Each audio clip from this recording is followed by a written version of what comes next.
எங்கள் வீட்டுக்கு பக்கத்தில் காலி மனை இருக்குது.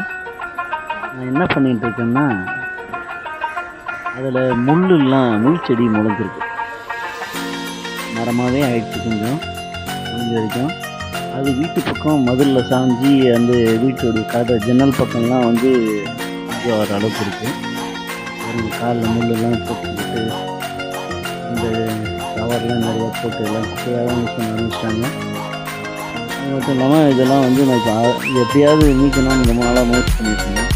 கையில் சரியான ஒருத்தர் நண்பர் ஒருத்தர் வாங்கியிருந்தார். அவர்கிட்ட வாங்கி அந்த அருவா மாதிரி வாங்கிட்டு அதை அறுக்கிறது முயற்சி பண்ணி அறுத்து கயிறு ஒன்று கட்டி பையன் கையில் கொடுத்துட்டு அவர் தான் அதை இழுத்து பிடிச்சிட்டு இருக்காரு. அறுக்கிறதுக்கு தலையில் வந்து ஒரு கவர் போட்டுருக்கேன். காரணம் மேலே வந்து எல்லாம் தலையில் எல்லாம் இதெல்லாம் விழுது. அந்த இலையெல்லாம் சின்ன சின்ன இலையெல்லாம் இருக்காது. கொசுத்தொல்லை தாங்க நறுக்கு கட்டிட்டு அதெல்லாம் மீறி உள்ளே போய் நின்று நான் அறுக்க ஆரம்பிச்சிட்டேன். அறுக்க ஆரம்பித்த பிறகு பார்த்திங்கன்னா கொசுத்தொல்லை தாங்க வரலன்னு நறுக்கு கடிச்சுட்டு எங்கே முள் வந்து மேலே சின்ன சின்ன முள் அறுக்கும் போது அங்கே மேலே வந்து படுதுங்களா, அதெல்லாம் மேலே வந்து காலில் கொடுத்துச்சு. அதெல்லாம் மீறி அது எப்படியோ பொறுமையாக கொஞ்சம் கொஞ்சம் அறுத்துட்டே இருந்தேன். அறுத்து முடிக்க போகிற நேரத்தில் பார்த்திங்கன்னா கொஞ்சம் நேரம் பின்னாலும் நின்றுட்டு மேலே சாய போகுது, இந்த பக்கமாக விழ போகுது, அந்த பக்கமாக நிற்காத பாவா மேலே பட்டுற போகுதுப்பா அப்படின்னு சொன்ன கற்று வந்து சொல்லிட்டு பொறுமையாக அந்த இலையெல்லாம் நீக்கிட்டு இலையெல்லாம் கொஞ்சம் பிடிச்சிட்டு மறுபடியும் அறுத்துட்டாங்க. அறுத்து முடிச்சுட்டு அந்த இடத்த வந்து ஒரு அந்த அறுத்துட்டே இருக்கும்போது பார்த்தீங்கன்னா ஒரு சைடு அப்படியே மேலே கிட்ட வந்துட்டேன். அந்த நேரத்தில் பார்த்தீங்கன்னா டக்குன்னு உடனே காய ஆரம்பிச்சு.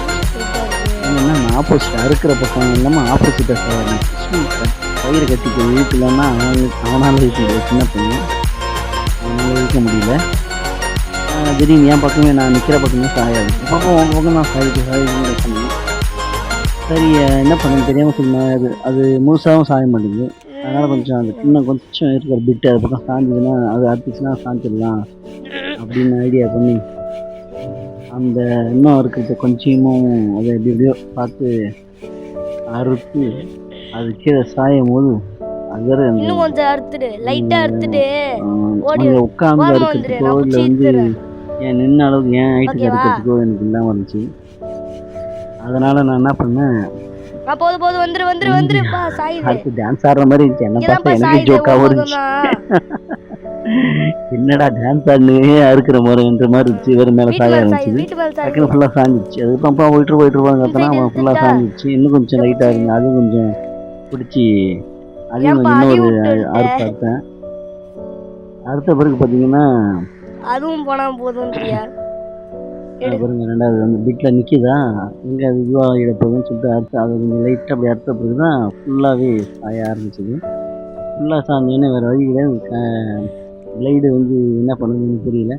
சரி அப்புறமேட்டு நானே வந்து என்ன பண்ணேன், கயிறு இருக்க சொன்னேன். என்னால் இருக்க முடியல. நான் வந்து முடிஞ்ச வரைக்கும் பார்த்து மேலே விழா விளக்கு அந்த பாருங்க மதில் சவர் மேலே விழா விளக்கு பார்த்து இந்த பக்கமாக பிடிச்சி தனியாக வேறு யாரும் ஆகும் இல்லை நானே தான் பிடிச்சி இழுத்தேன்.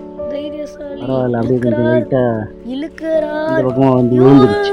வெயில் தாங்க முடியல. என்ன கொடுமையாக இருந்துச்சு தெரியுங்களா. சொல்லுன்னு அடிச்சது வெயில். அப்படியே எனக்கு ஃபுல்லாக வேர்த்து போச்சு. ரொம்ப நாளாக வேர்க்காமல் இருந்துச்சு. வேர்வை அன்றைக்கி நல்லா உடம்புல டயர்ட்னஸ் ஆகிற அளவுக்கு நல்லா வேர்வை வந்துடுச்சு வெளியில். பாருங்க இப்படிலாம் ஆளுது அப்படியே சொங்கி மாதிரி ஆயிட்டேன். சூரிய பகவான் என்னை சுட்டி அறுத்தி விட்டார். பாருங்க எந்த அளவுக்கு இருக்குது பாருங்க. அப்படியே வேறு சட்டையெல்லாம் நனைஞ்சே போச்சு. அந்த அளவுக்கு வேறு ஊற்ற ஆரம்பிச்சிச்சு. எப்படியோ நல்ல விதமாக அறுத்துட்டுங்கன்னு ஒரு சந்தோஷம். வேர்வை நெத்தியில் கண்ணில் வந்து படுக ஆரம்பிச்சிது. சரி க்ளீன் பண்ணதை சரி இது வரைக்கும் நம்ம அந்த வேலையை செஞ்சதை வந்து அதிகமாக இல்லை. சின்ன வயசில் பெரியவங்களாம் இடமான சும்மா பார்த்துருக்கேன். ஊரில் கிராமத்து பக்கம்லாம் போகும்போது கூட போய் சும்மா அப்படி இப்படி எடுத்து விடுவோம். பட் அந்த மாதிரி முள் இது பண்ணது நான் பார்த்ததில்லை. என்னால் முடிஞ்ச வரைக்கும் சரி நம்மளால் முடிஞ்ச வரைக்கும் செய்வோம்னு சொல்லிட்டு எடுத்து போட்டு செஞ்சு அவளுக்கு கிளியர் ஆகிடுச்சு. சந்தோஷம். இந்த வேலையை நல்ல விதமாக முடித்தோம். உங்களுக்கு நான் இதை தெரிவிக்கணும்னு ஆசைப்பட்டேன்.